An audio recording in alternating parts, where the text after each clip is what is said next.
Last hour, we heard from Microsoft CEO Satya Nadella as Microsoft becomes the latest big company to start making its own chips, something Apple has done as well. Joining us now from San Francisco is CNBC.com's Katie Tarasov, along with our own Steve Kovach.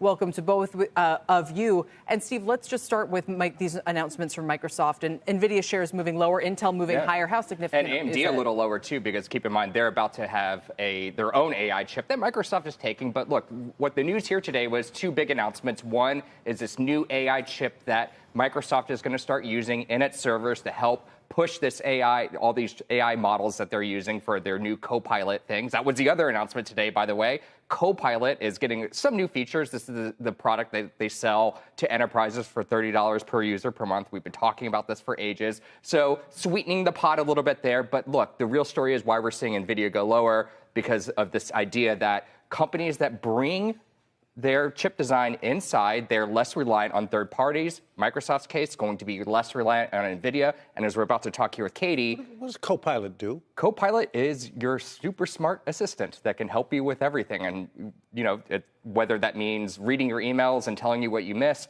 transcribing Teams meetings that you have and telling you, action items from that. So there's a whole suite of things it could do. It could be here all day. But Apple is a really good example of another company that's successfully done this, weaned itself off these Intel chips and started producing them in-house to great benefit.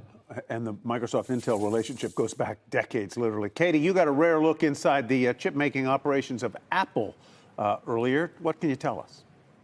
That's right. I went to Cupertino, California yesterday, and we actually were the first journalists to be allowed to film inside of an Apple chip lab. So they have thousands of engineers working on their custom silicon, and we went inside their thermal chip lab, one of many labs. I couldn't get an answer for exactly how many.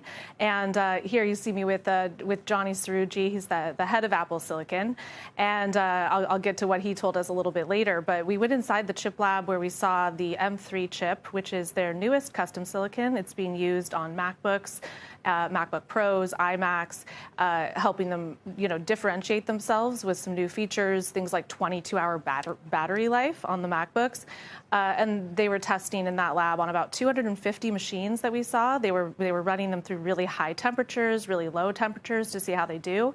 And they test these chips on a variety of other machines in other environments at a bunch of chip labs elsewhere. They've also got some chip labs in Austin, in Israel, in Germany. And like I said, thousands of engineers working on this. We also got to see some of their A-series chips. These are the chips that go into the new iPhone 15. Specifically, they are 3-nanometer chips. This is an extremely advanced type of chip. It's the first 3-nanometer chip that we're seeing shipped at scale. And so, yeah, we got to sit down with Johnny Srouji, who you just saw me with there, and he gave us a rare chance to talk about what this silicon does. I asked him about why Apple is prioritizing this really expensive, difficult process of chip design in-house, and here's what he had to say. We get to design the chips ahead of time, working with our partners from John's team and software and OS, to exactly and precisely build chips that are going to be targeted for those products and only for those products. So we work together very closely as one team.